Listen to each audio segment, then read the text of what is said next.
A street girl overheard a limousine driver speaking in Arabic about a suspicious plan. Terrified, she ran to the millionaire and begged him not to get in the car. He almost ignored it, but something she said made him stop and changed everything. Before listening to this incredible story, don't forget to subscribe to the channel for more exciting tales. The morning sun was already beating down on the asphalt when Chiara woke up that Friday. As usual, she styled her curly hair into a makeshift bun and put on the only unripped t-shirt she owned. On the other side of the small room, her grandmother Helena was already preparing weak coffee in the old aluminum coffee maker. "Good morning, my little eagle," said Helena, with that accent she had never abandoned even after decades living in Brazil. Her eyes, deep and dark like ripe olives, held stories that her voice rarely told in full. Chiara smiled in response, adjusting her holey socks before putting on her worn-out sneakers. She knew she needed to bring something home today. The bills were overdue, and the rent for her small apartment on the outskirts of the capital was due in 3 days. "I'm going to look for bottle caps today, Grandma. Near that big building, you know. There are a lot of rich people there who throw them away without even realizing it," she explained, while swallowing a piece of stale bread. Helena made a gesture with her hand, as if shooing away an imaginary fly. "Be careful with the eyes of others. Not everyone who smiles is a friend, nor is everyone who frowns an enemy." It was one of the many sayings Helena repeated, the result of a life marked by upheavals in her homeland before fleeing to Brazil. Chiara knew that her grandmother carried invisible scars. As a war refugee, Helena had arrived in the country with little more than falsified documents and a baby in her arms.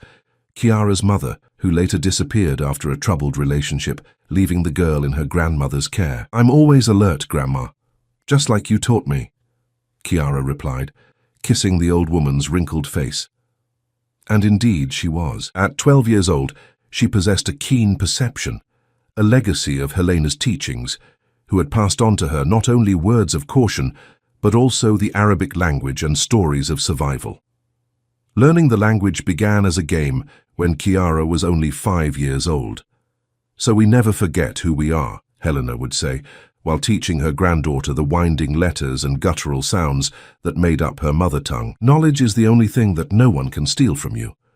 With a cloth bag slung over her shoulder and determination in her eyes, Chiara set off for her daily collection. Hopping between the potholes of the broken sidewalks, she left behind the neighborhood of low buildings and makeshift tenements, heading towards the upscale part of the city, where mirrored glass office buildings reflected the sky and concealed fortunes. The destination was always the same: the outskirts of the Allianz Tower, an imposing 50-story skyscraper that housed one of the country's largest technology companies. There, executives and employees discarded cans and bottles with caps that were valuable to those who made a living collecting recyclables. Chiara knew the best times and places to go. She knew when nearby restaurants took out their trash and when employees left for lunch, leaving behind disposable containers. But that morning, something different caught her attention. While rummaging under a Mercedes parked in the shade, male voices reached her ears. It wasn't the heavily accented Portuguese she was used to hearing, but Arabic, the very language Helena had insisted on teaching her, even when Chiara questioned its practical usefulness.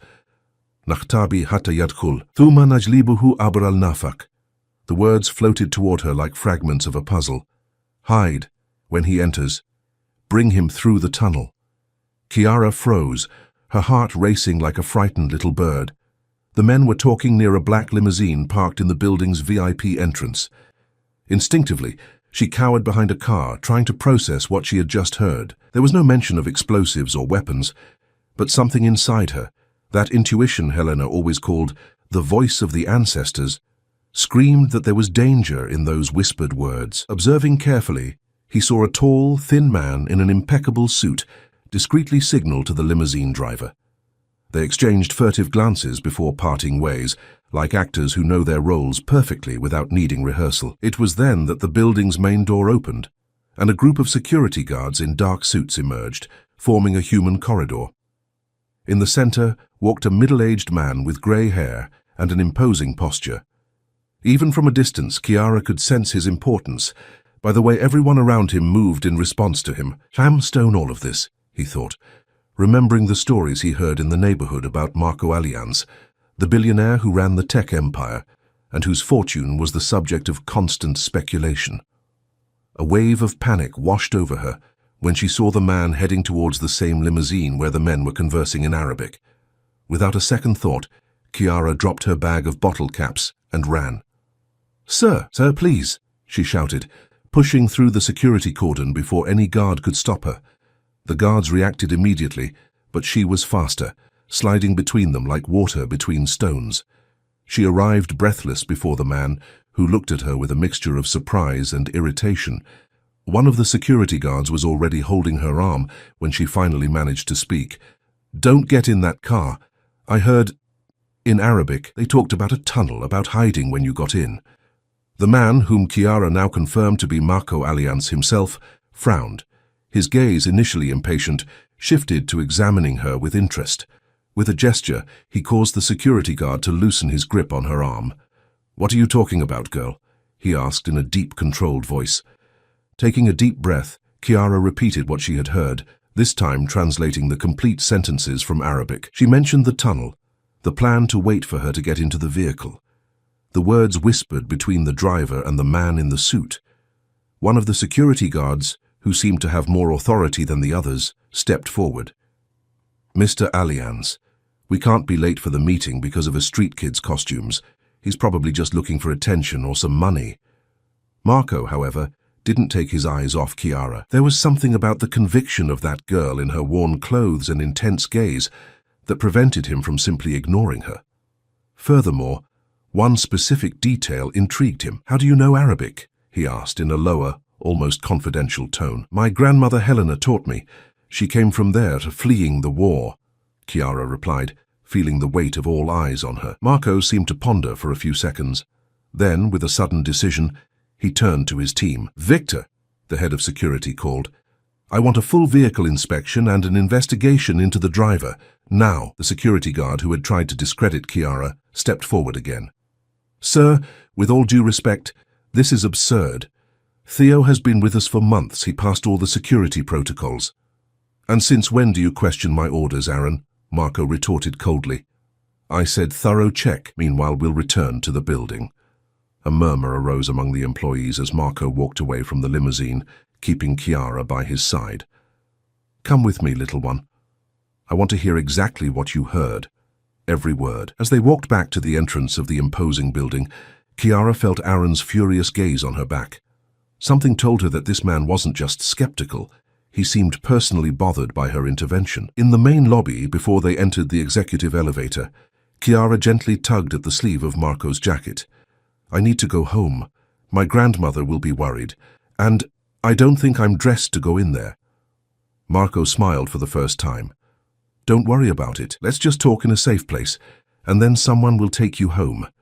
The elevator silently ascended to the top floor, where the doors opened onto a universe Chiara only knew from movies. A spacious office with panoramic city views, furnished with pieces that likely cost more than her entire lifetime's rent. Marco led her to a leather sofa and asked her to repeat everything again, this time in more detail. As she spoke, he watched her intently, as if evaluating not only her words but every facial expression, every nervous gesture. "Your name is..." he asked when she finished. "Chiara," she replied, looking at her own worn-out sneakers, suddenly aware of the contrast between herself and that environment. "Well, Chiara," said Marco, leaning slightly toward her, "you've just done something very brave, and if I'm right, something very important as well." At that moment, the phone on the table rang. Marco answered with a serious expression, listened for a few seconds, and nodded before hanging up. "It seems your intuition was correct," he said, looking at Chiara with an expression that mixed admiration and concern. "They found something in the limousine, something that shouldn't be there." Chiara felt a shiver run down her spine. Helena's words echoed in her mind. "Trust what your eyes don't see but your heart feels." Meanwhile, nearby, out of their sight, a man in a suit watched everything through the mirrored glass, rapidly typing a message on his cell phone. The game had only just begun. While Marco made calls in his office, Chiara remained seated on the leather sofa, feeling out of place in that luxurious setting. Her eyes wandered over the details of the room, the abstract paintings on the walls, the awards for business excellence, the photographs of Marco with important personalities. It was a world completely different from hers, and yet, by some irony of fate, their paths had crossed. "You must be hungry," Marco said, hanging up the phone. He pressed a button on his desk, and minutes later, a young secretary entered, carrying a tray with sandwiches, fruit, and a glass of juice. Chiara hesitated before accepting the food. Helena always said that accepting gifts from strangers created invisible debts. But her stomach won out, and soon she was devouring a sandwich while Marco continued organizing what seemed to be an investigation. "Victor is checking the security cameras and the driver's history," Marco explained, noticing the girl's curious interest. "What they found in the limousine was a kit with substances that could render me unconscious, hidden under the seat."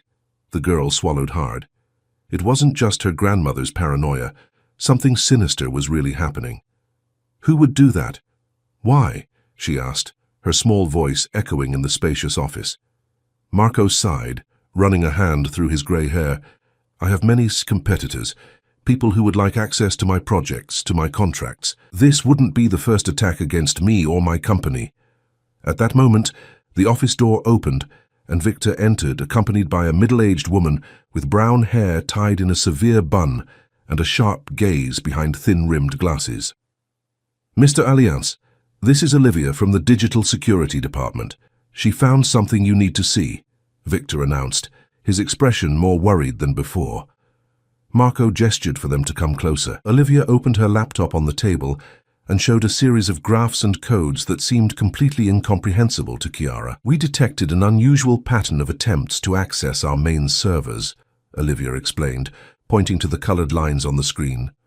"They started exactly when you were supposed to be leaving the building. It looks like a coordinated attempt at a digital intrusion." Marco frowned. "Are you telling me there are two simultaneous operations? The limousine operation and this attempted break-in?" Olivia nodded deeply. "Yes, and furthermore, we've identified the source of some of the attempts. They come from within our own system, which suggests that someone has infiltrated the company." Chiara watched the conversation in silence, but her mind worked rapidly. Helena's stories about surveillance and betrayal seemed to come alive before her eyes. While the adults discussed codes and firewalls, she thought about the Arabic words she had heard, trying to recall any detail she might have missed. "I need to go back," he said suddenly, getting up from the sofa. "My grandmother will be worried, and maybe I can find out more things out there." Victor and Olivia looked at the girl suspiciously, but Marco seemed to understand her unease. "I'll arrange for her to be taken home, Chiara, but I need you to promise me something. Don't get involved in this anymore. You've already done a lot by alerting me. Now let my team handle the problem." Chiara nodded, although deep down she knew she couldn't simply forget all of that. Not when she felt she could help, that she could make a difference. After arranging for a trusted driver to take her home, she got out of the car accompanied by an administrative assistant named Fiona, a woman in her early 30s with kind eyes and a tired smile. "You're very brave," Fiona commented in the elevator. "Most people would prefer not to get involved." Chiara shrugged. "My grandmother says that closing your eyes to danger doesn't make it disappear." Fiona observed her with curiosity. "Your grandmother seems like a wise woman." "She is," Chiara replied proudly. "She survived things people only see in movies." When they reached the ground floor, however, something caught Chiara's attention. Through the glass doors, she saw the same man in a suit who had been talking near the limousine. He was on the other side of the street, apparently talking on his cell phone, but his eyes were fixed on the building's entrance. "Wait," he murmured, holding Fiona's arm. "That man, he was with the driver earlier." Fiona followed his gaze, squinting to see better. "Are you sure?" "Absolutely," Chiara stated. "He spoke Arabic." The administrative assistant bit her lower lip thoughtfully. "We should inform Mr. Alliance." But Chiara had another idea. "Wait, if we go back now he might disappear. We have to find out more." "Us?" No, Fiona shook her head vehemently. "You're a child and I'm just an administrative assistant. We're not secret agents." "Please," Chiara insisted, her eyes shining with determination. "I have something that can help." Before Fiona could answer, Chiara pulled a small rectangular object from her pocket, an old cell phone, with the screen cracked in one corner. "My grandmother gave it to me for emergencies. The camera still works. Fiona seemed torn between the responsibility of protecting that child and a strange curiosity that was beginning to awaken within her. There was something in Chiara's conviction that reminded her of herself when she was younger, before the disappointments of adult life made her so cautious. 15 minutes, he finally conceded. We can observe for 15 minutes, from a distance, and then we'll come back to tell Mr. Allianz.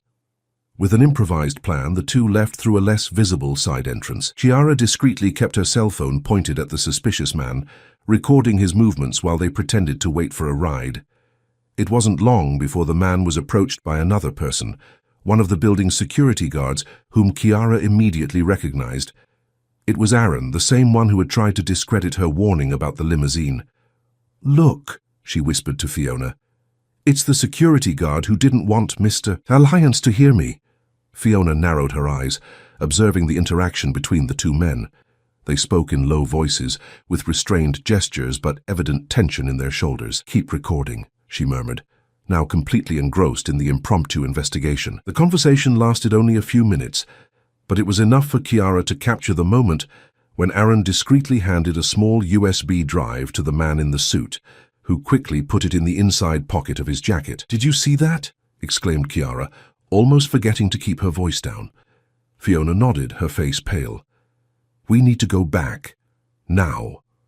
But before they could move, the man in the suit looked in their direction. For a terrifying moment, Chiara feared they had been discovered. The man frowned as if trying to decide if he recognized them and began to walk towards them. "Come on," said Fiona, pulling Chiara by the arm.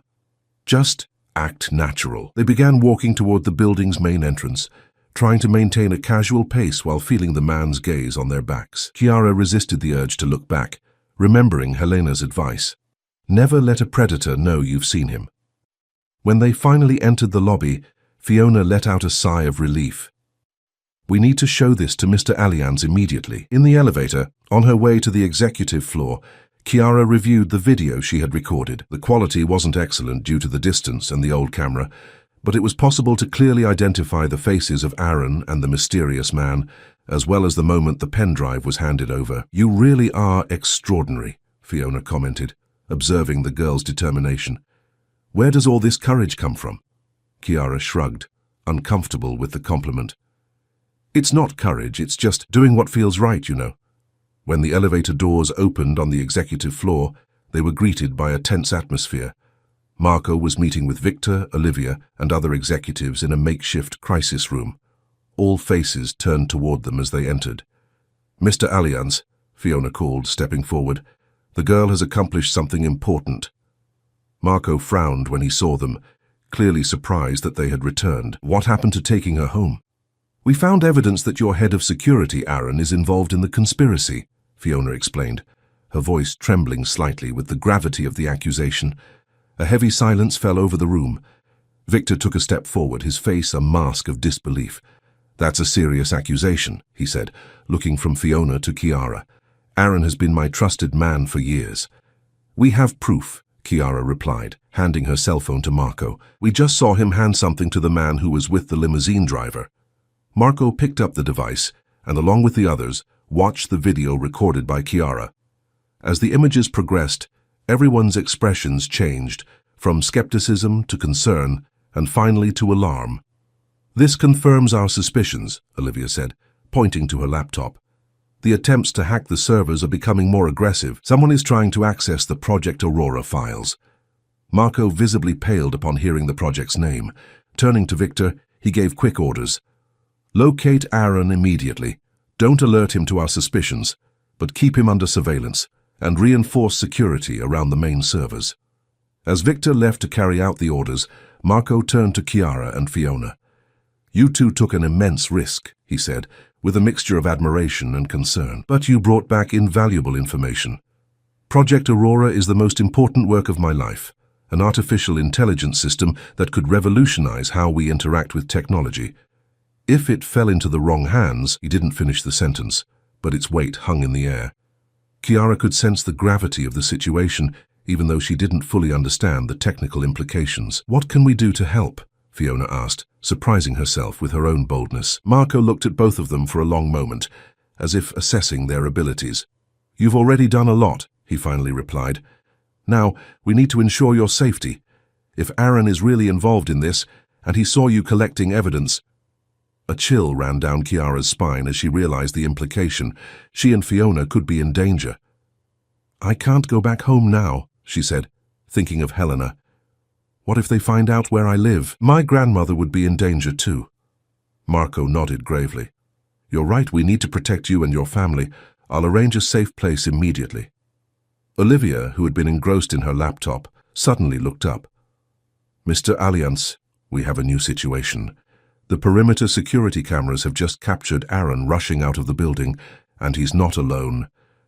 Everyone turned to the screen that Olivia had turned towards them. On it, they could see Aaron getting into a dark car accompanied by two men, one of them the same one that Kiara had filmed. "We need to act fast," said Marco, already picking up the phone. They realized they've been found out. While he was making urgent calls, Kiara felt her own cell phone vibrate in her pocket. It was a message from Helena. "Where are you, girl? It's getting dark." "I'm worried."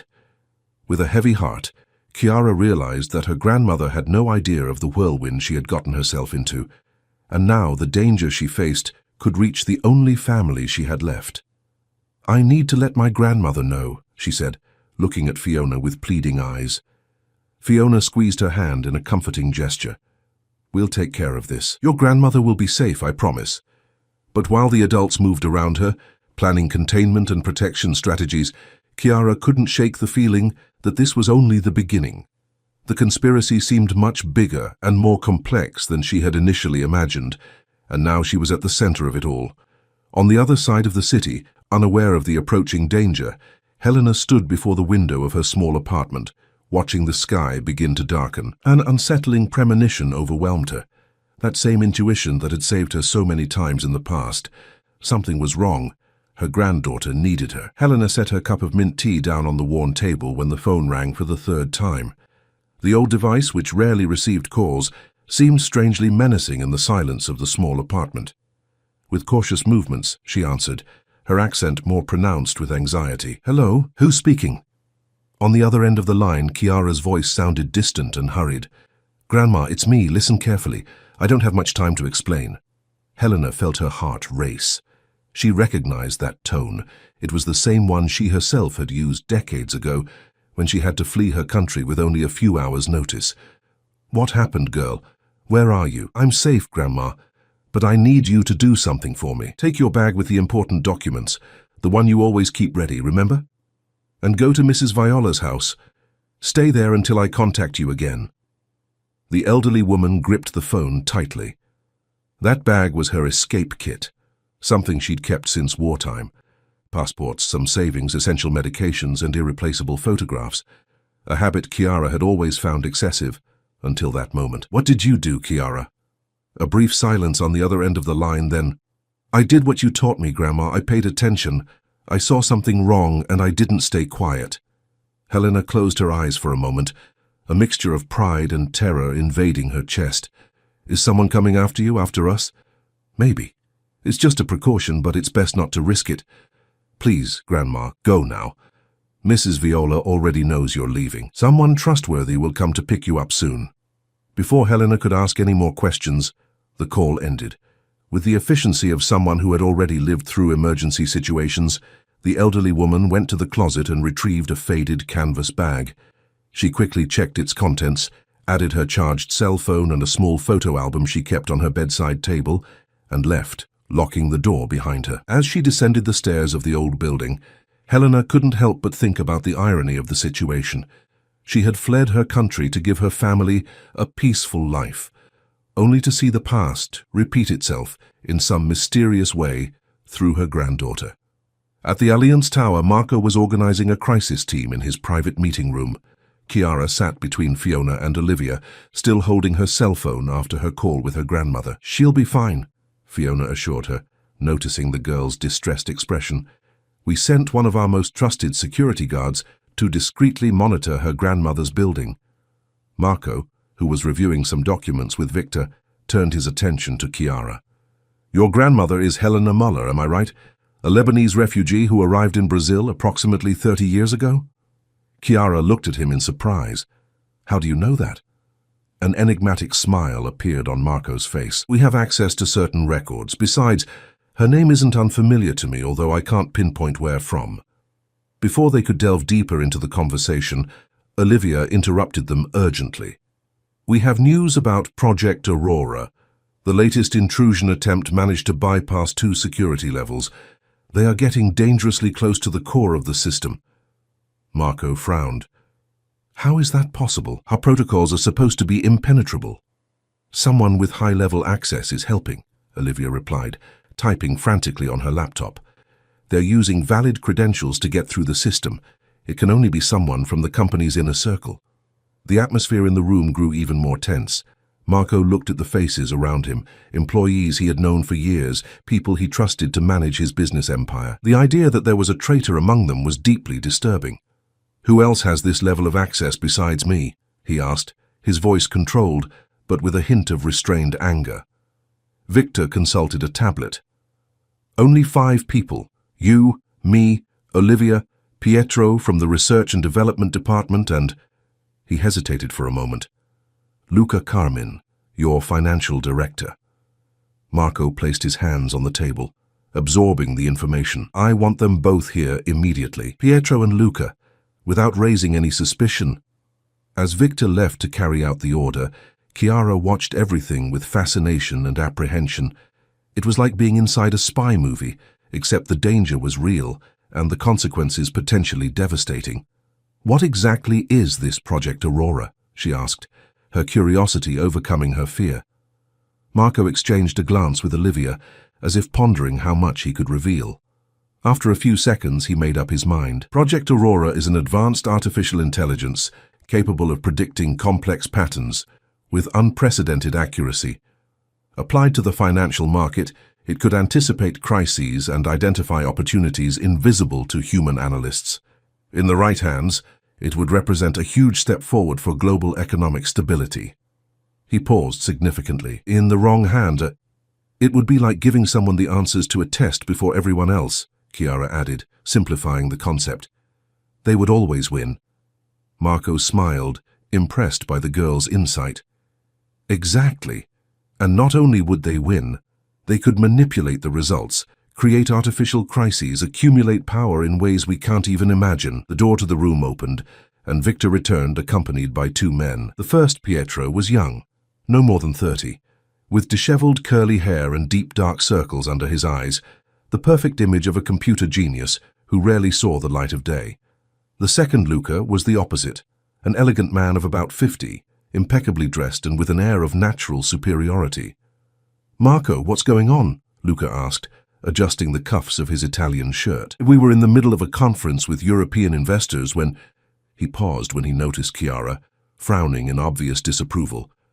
"And why is there a child in our crisis room?" Marco didn't answer directly.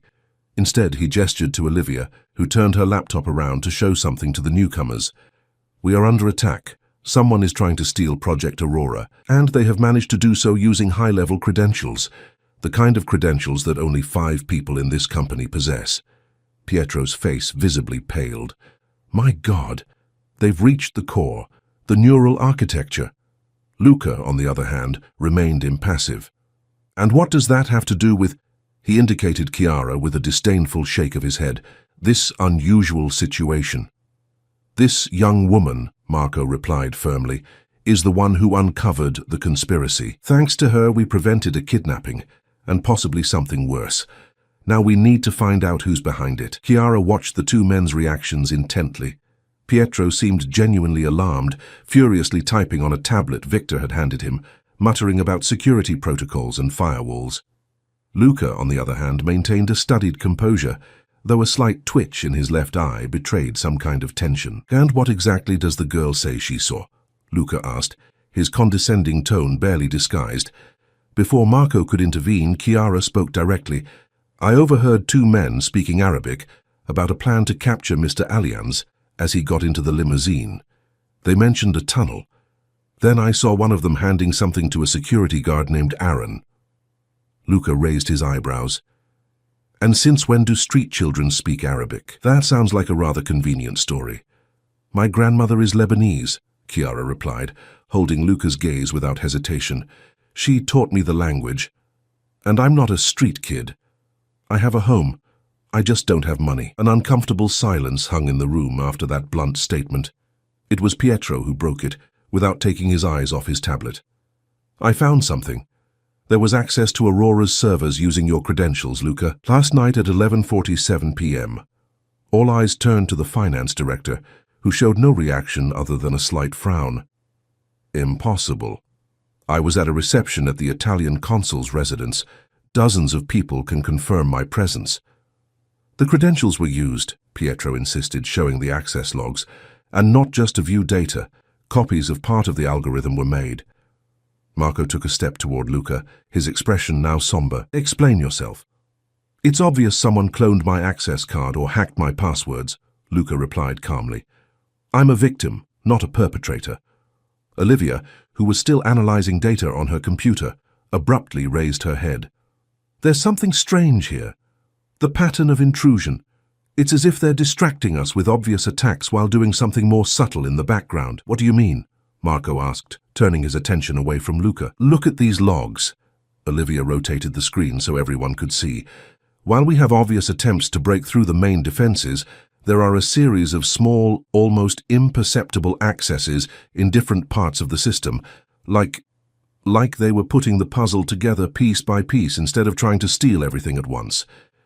Pietro approached, studying the data with wide eyes. "She's right. It's a fragmentation strategy. They're stealing Aurora in pieces small enough to go unnoticed." "And who would be capable of such a sophisticated strategy?" Marco asked, looking directly at Luca. The finance director held his gaze coldly. "Are you formally accusing me, Marco, after 15 years of working together?" The tension between the two men was palpable.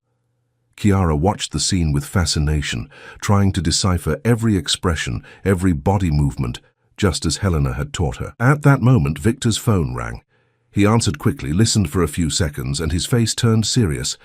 "What? When?" A few more seconds of silence. "Maintain absolute discretion. I'm going there now." Hanging up the phone, he addressed Marco. "Sir, Aaron was found unconscious in the underground parking garage. Apparently he was attacked. He's being taken to the hospital now." The news hit the room like a bombshell. If Aaron was part of the conspiracy, why would he have been attacked? Unless... "He's become disposable," Chiara murmured, drawing everyone's attention. "Or he knows too much." Marco looked at the girl with a newfound level of respect.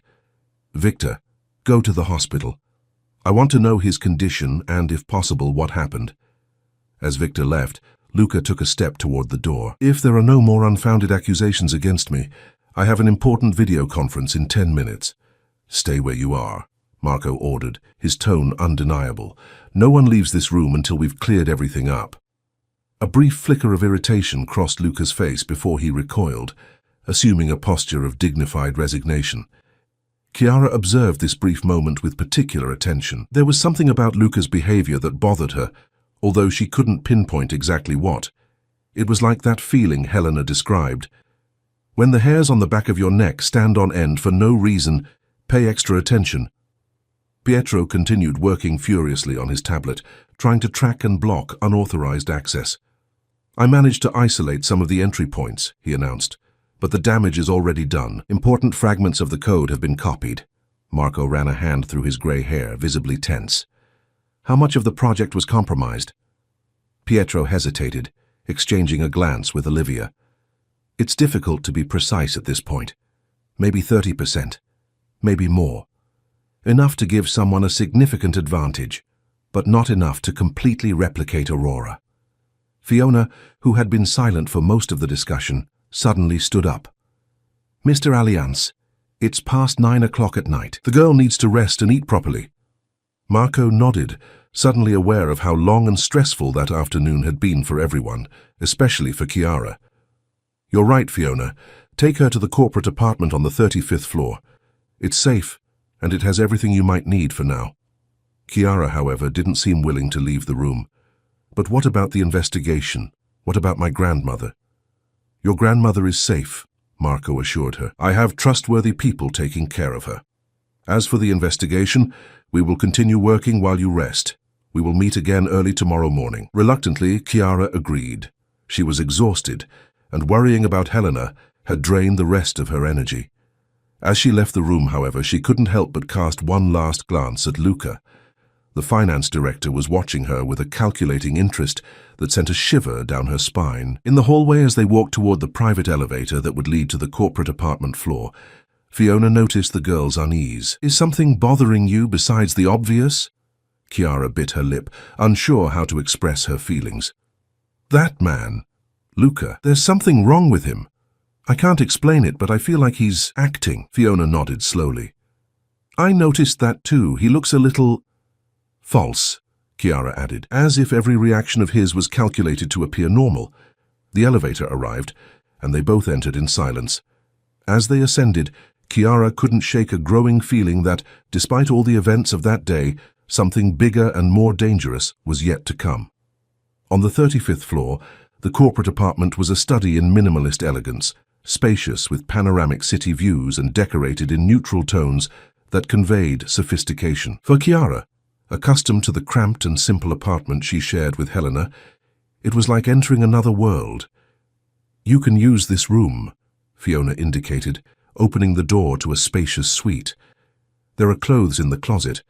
They're spare uniforms for employees, but there should be something that fits you." Chiara entered the room hesitantly, touching the Egyptian cotton sheets with almost religious reverence. "I've never seen such a big bed."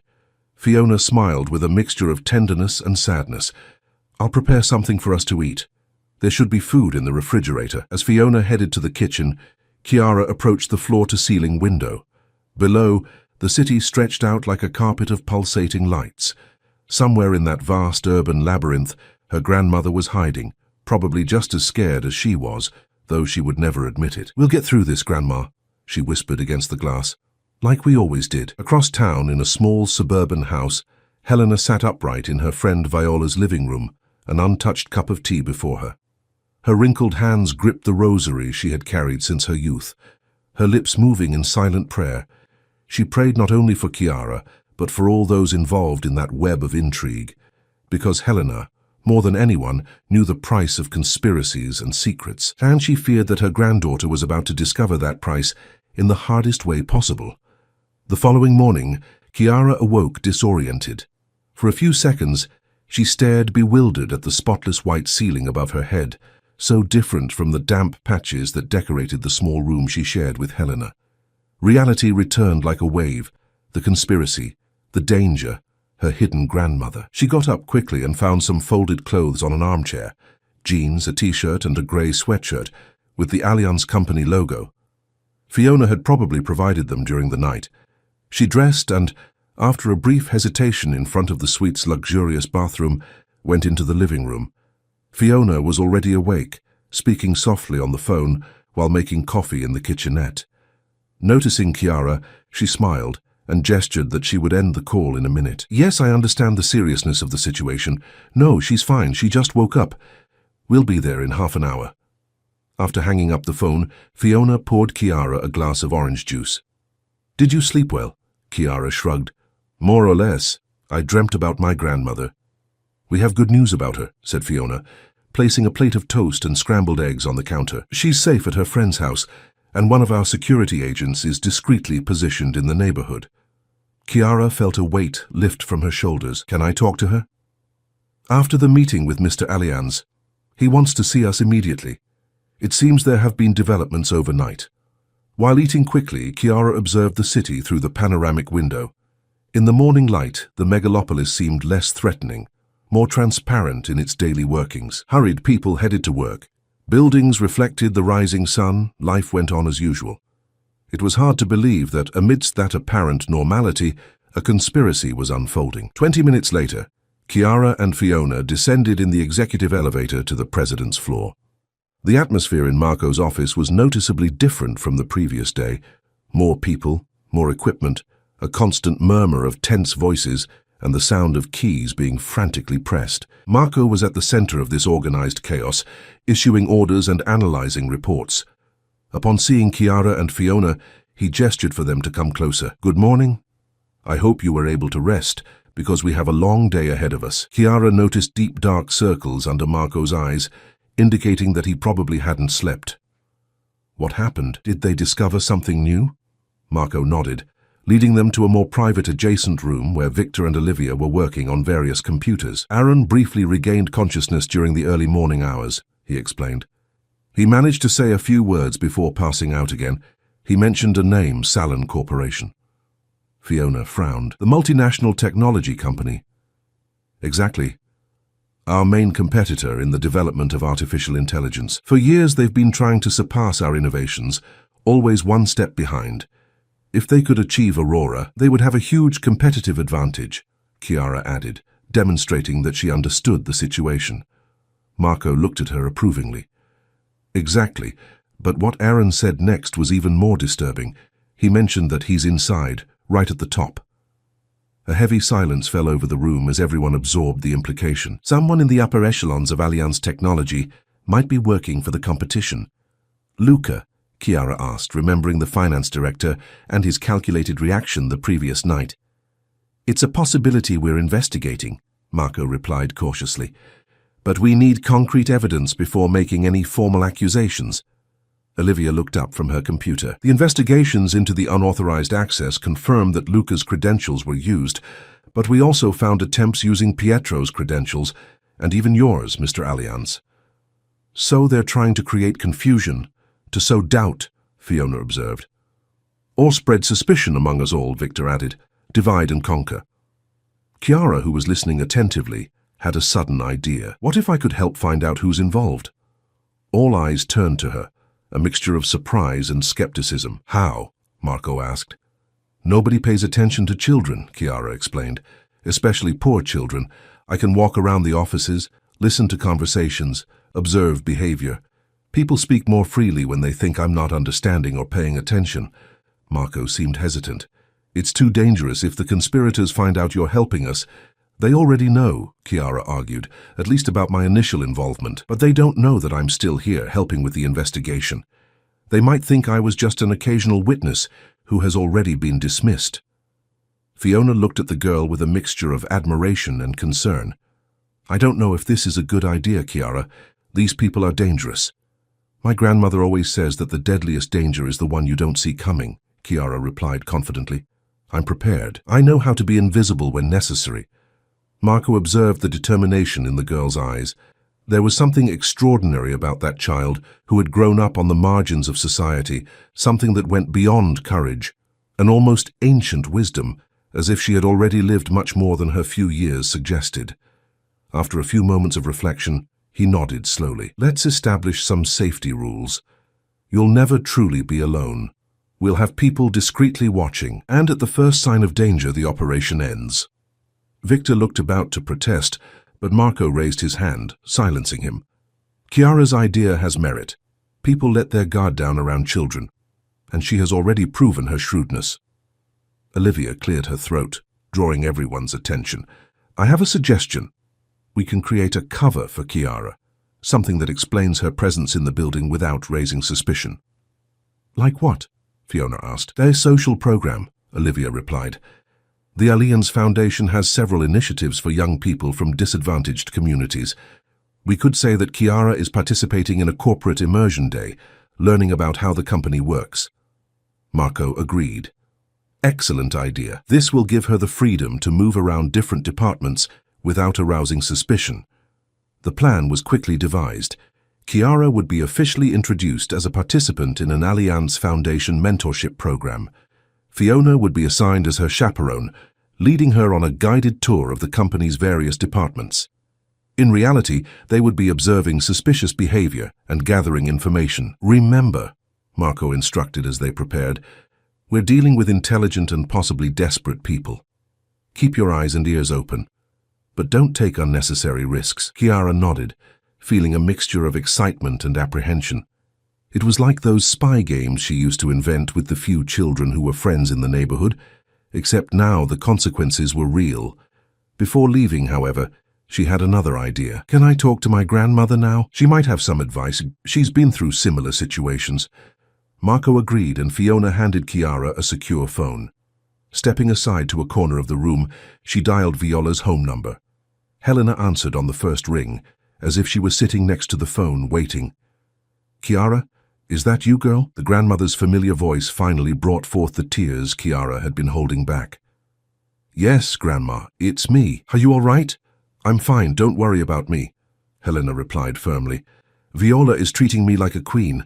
The important thing is you. What a mess you've gotten yourself into, huh?"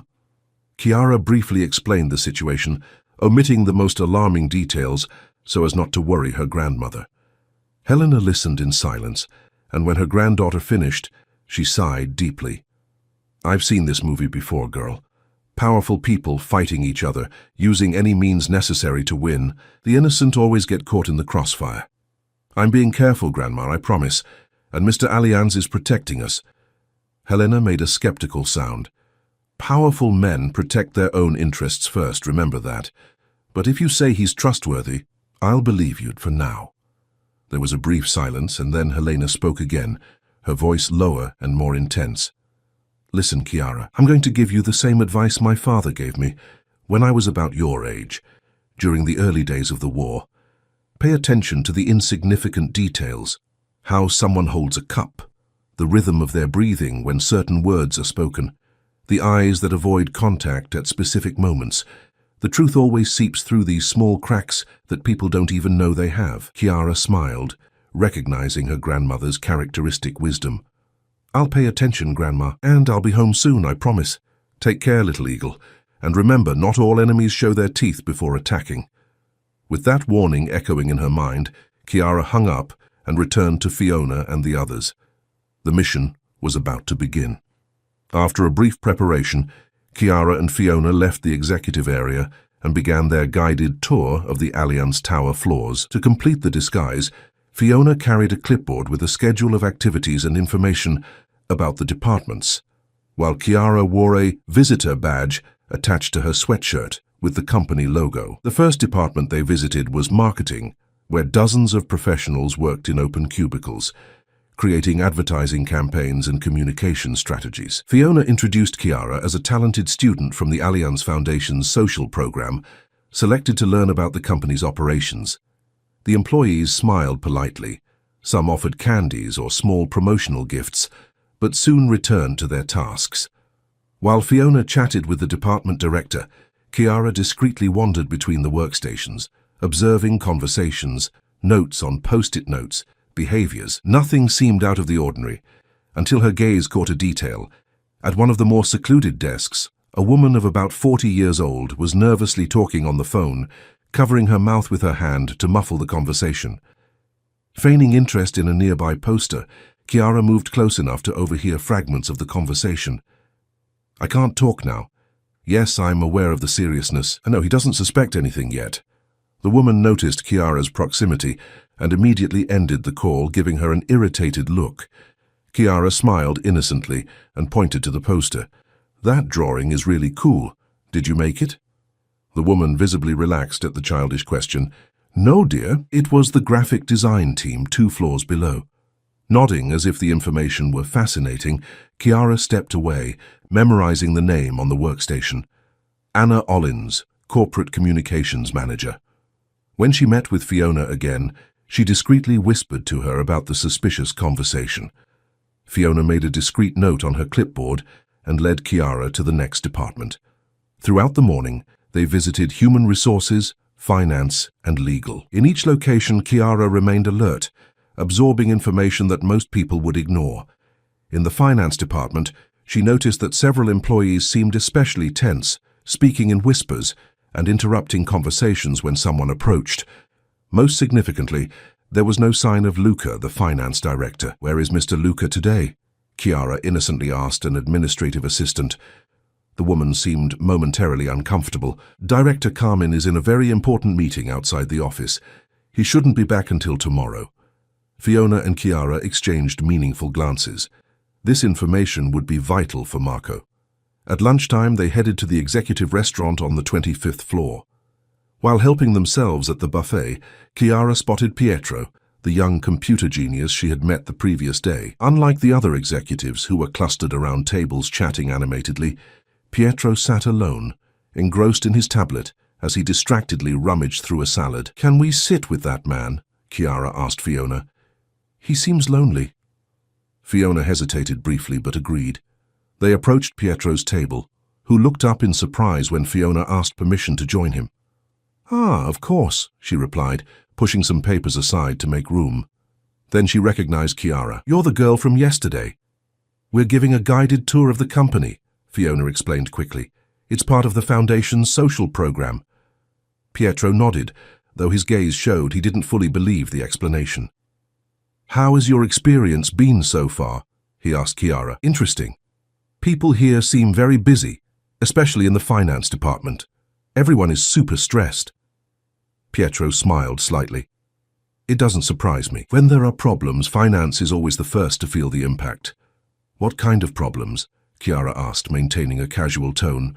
The young computer scientist glanced discreetly around before answering. "Let's just say the project we were working on suffered a setback, and that has serious financial implications," Fiona interjected, trying to extract more information without seeming obvious. "I heard that Director Carmen is in an external meeting today." Pietro raised his eyebrows. "Really? Funny, because I could swear I saw him in the underground security lab about an hour ago." This information caused Chiara and Fiona to exchange an alarmed look. Why lie about Luca's whereabouts? The conversation was interrupted by the arrival of a tall, thin man at the table, the same man Chiara had seen talking to Aaron in the video she had recorded. "Pietro, we need to review the new safety protocols," he said, completely ignoring Chiara and Fiona's presence. Then, as if only then noticing them, he added coldly, "Sorry for interrupting." Pietro seemed uncomfortable. "Alan, these are Fiona and Chiara. They're giving you a guided tour of the company." Alan looked at Chiara with a disturbing intensity. For a terrifying moment, she feared he would recognize her from the previous day. But his face remained impassive. "Delighted," he said without any tone suggesting sincerity. "Pietro, I'm waiting for you in room 2507. Don't be long." With that, he walked away quickly. "Who is he?" Chiara asked, trying to keep her voice casual despite her racing heart. "Alan Lyman, Deputy Director of Information Security," Pietro replied, already gathering his belongings. "Don't be bothered by his coldness. He's like that with everyone." He hesitated briefly before adding, "Listen, perhaps you should conclude this visit earlier today. The atmosphere isn't very welcoming." With that, Pietro stepped away, leaving Chiara and Fiona alone at the table, processing the new information. Alan Lyman, the man in the video, held a high-level position in the company's security, an alarming fact in itself. And Luca Carmen, supposedly in an external meeting, had been seen in the underground security lab. "We need to inform Mr. Alliance," Fiona murmured, discreetly picking up the phone. Chiara, however, was already thinking about the next step. "Before that, we need to find out what Luca is doing underground." Fiona looked at her with alarm. "Don't even think about it. It's too risky." "It's riskier to let them complete whatever they're planning," Chiara argued. "Remember what Mr. Alliance said? We're dealing with desperate people, and desperate people make mistakes." Fiona seemed torn between her duty to protect Chiara and the logic of her argument. Finally, she let out a resigned sigh. "Let's inform Marco first. Then if he approves, we can investigate the subsoil, but together and with security support." Chiara agreed, although in her mind she was already formulating an alternative plan. Her grandmother always said that sometimes asking for forgiveness was more effective than asking for permission. While Fiona was on the phone with Marco, Chiara watched the restaurant, studying the faces of the executives who were happily having lunch, unaware of the storm brewing within the company. How many of them were involved? How many were innocent? And more importantly, who, besides Luca and Alan, was at the center of the conspiracy? The answer, she suspected, was hidden several floors below, in the underground laboratories of the Allianz Tower. Marco's decision was swift and definitive. "Absolutely not. It's far too dangerous for you two to approach the underground security lab right now."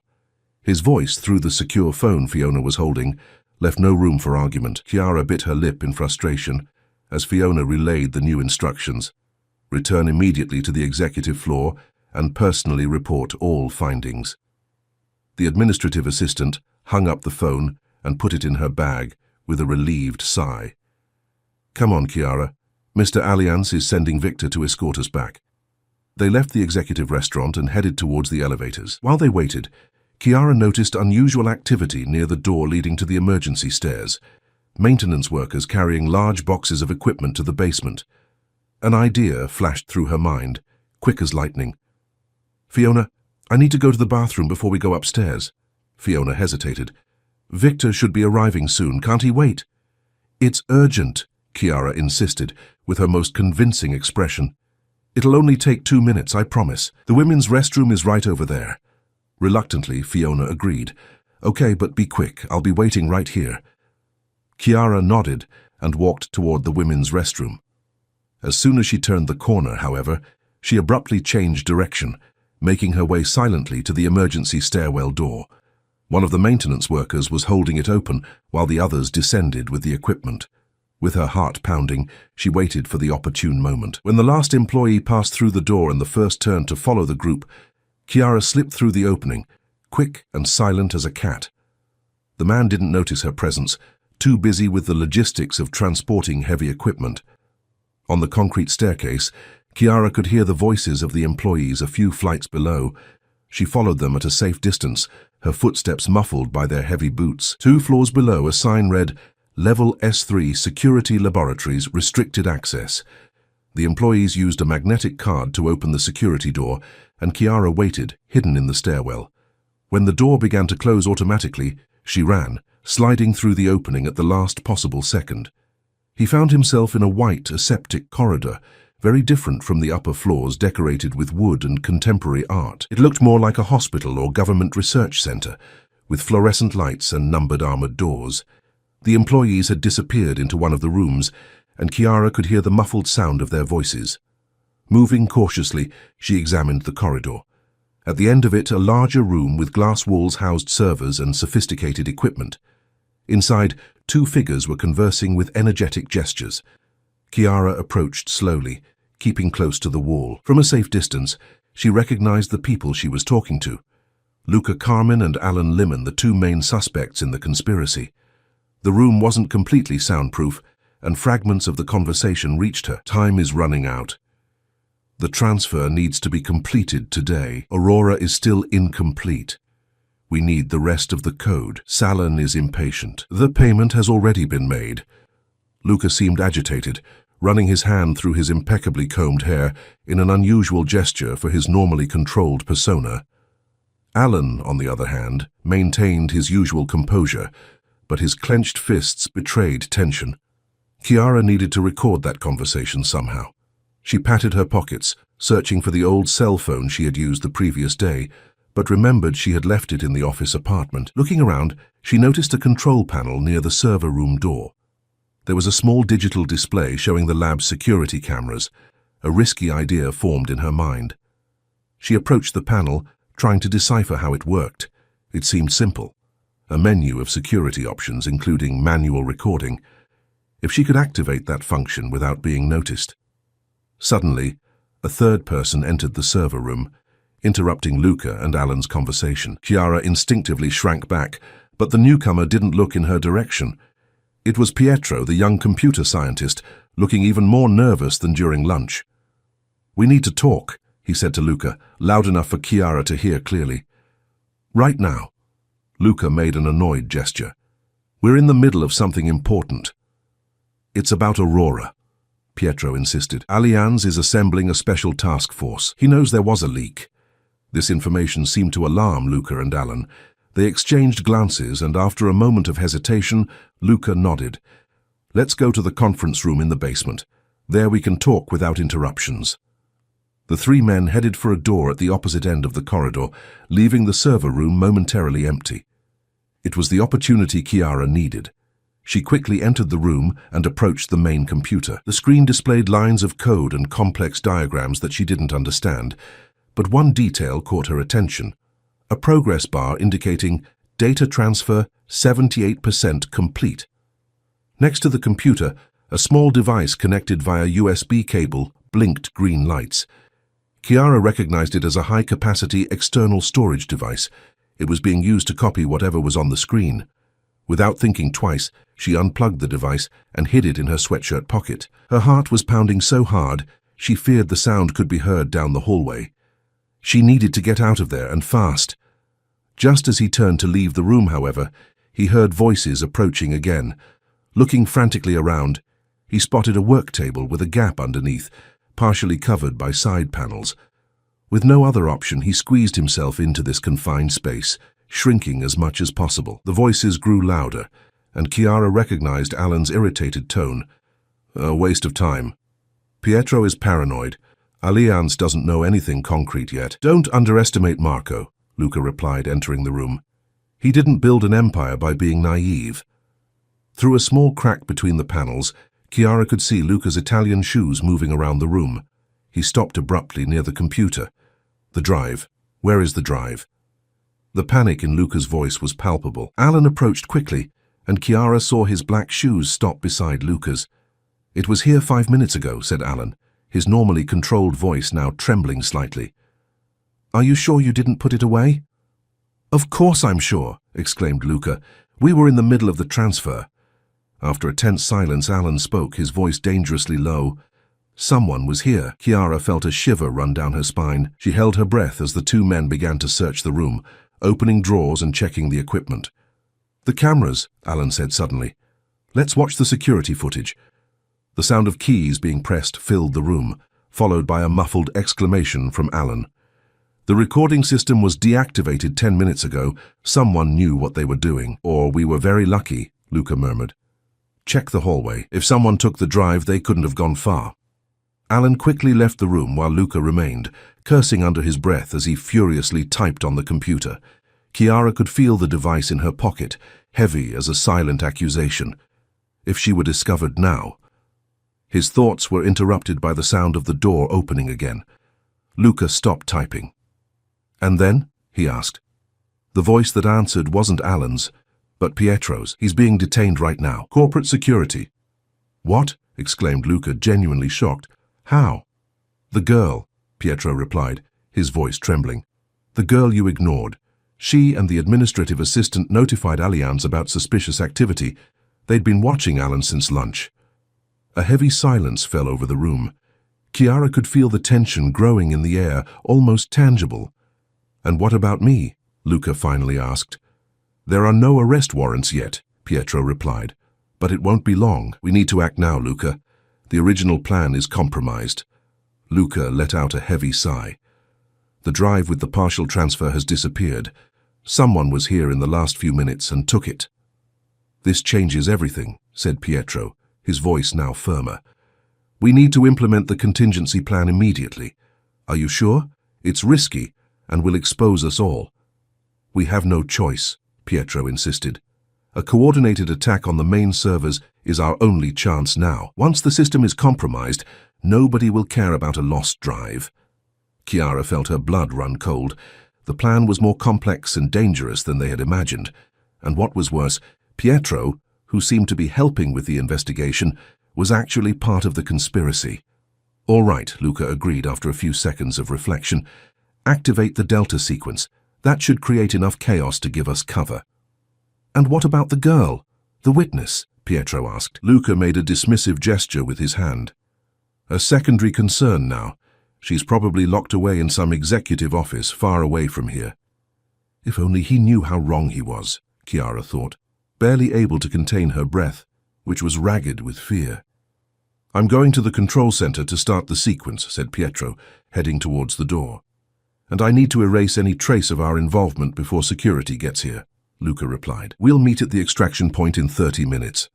The door closed, and Chiara heard Luca moving around the room, typing on different terminals, probably eliminating evidence.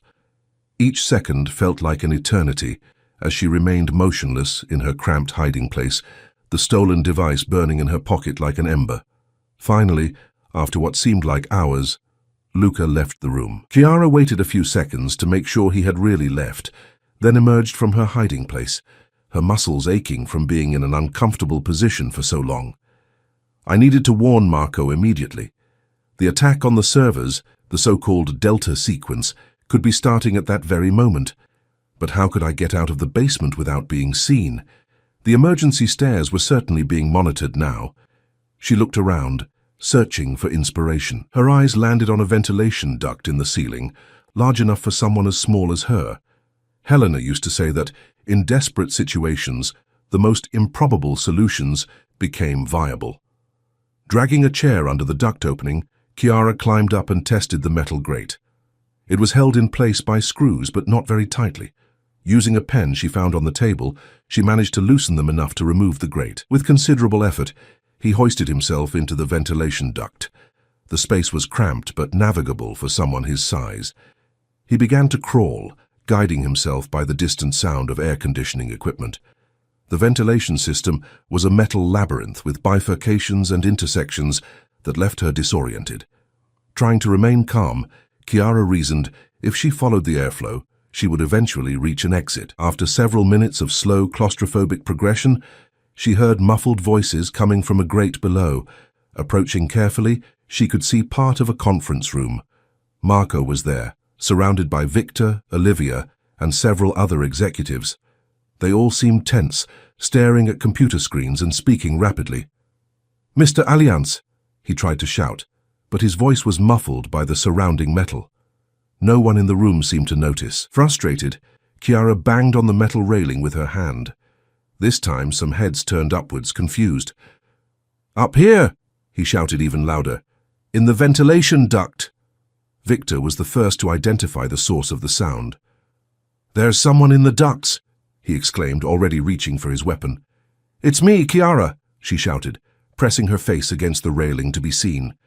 The shock was visible on the faces below. Marco approached quickly, while Victor climbed onto a chair to reach the railing. "Good heavens, girl, how did you end up there?" Marco asked, his voice a mixture of relief and disbelief. "Long story," Chiara replied as Victor removed the grate. "But I have important information. And this." As soon as she was helped down from the duct, she showed the storage device she had stolen. They were transferring data from Aurora to do this. It's part of their plan.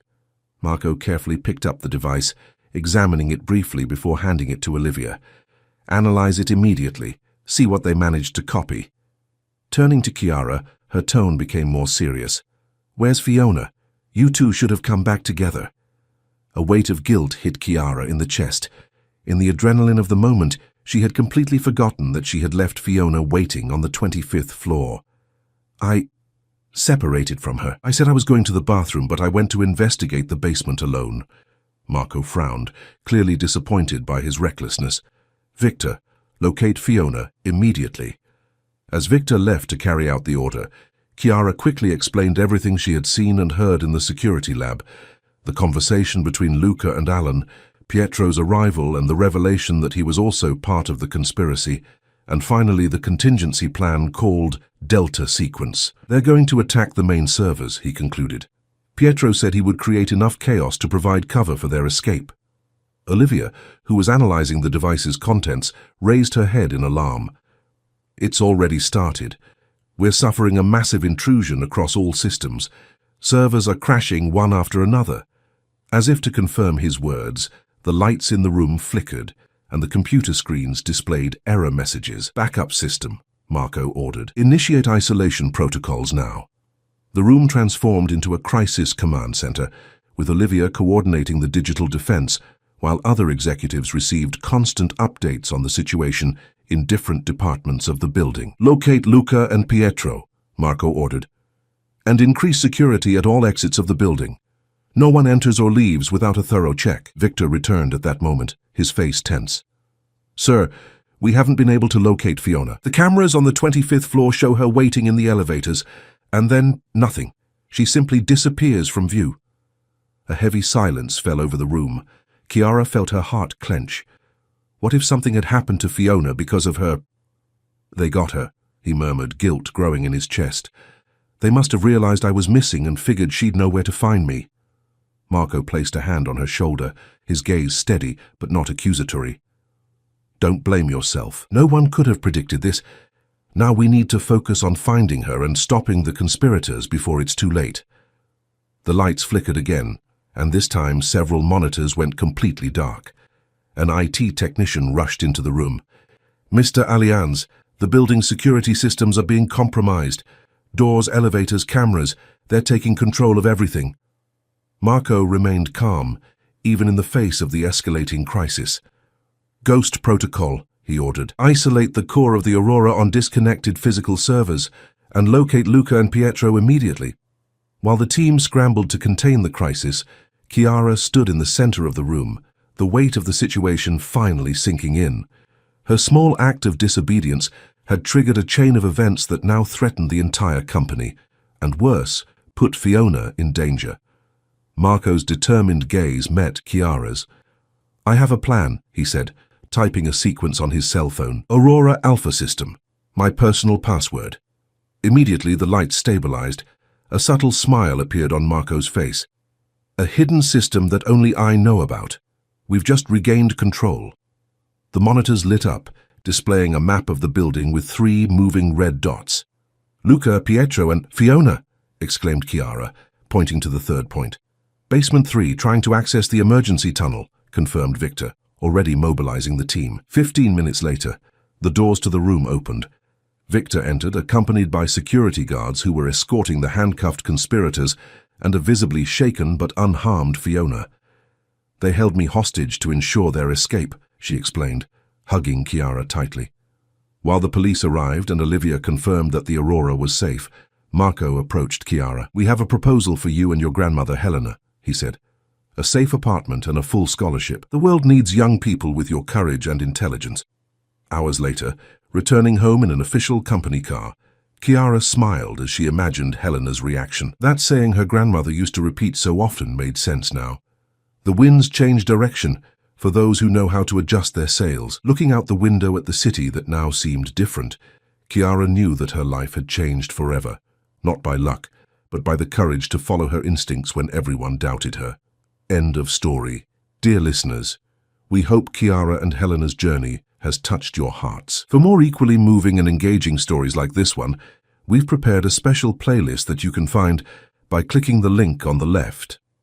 If this story of courage and determination captivated you, don't forget to subscribe to our channel and like this video. Every day we bring you new stories that explore the complexities of life and the strength of the human spirit. Share in the comments which moment of this story moved you the most. We'd love to know what you felt. Until the next extraordinary story.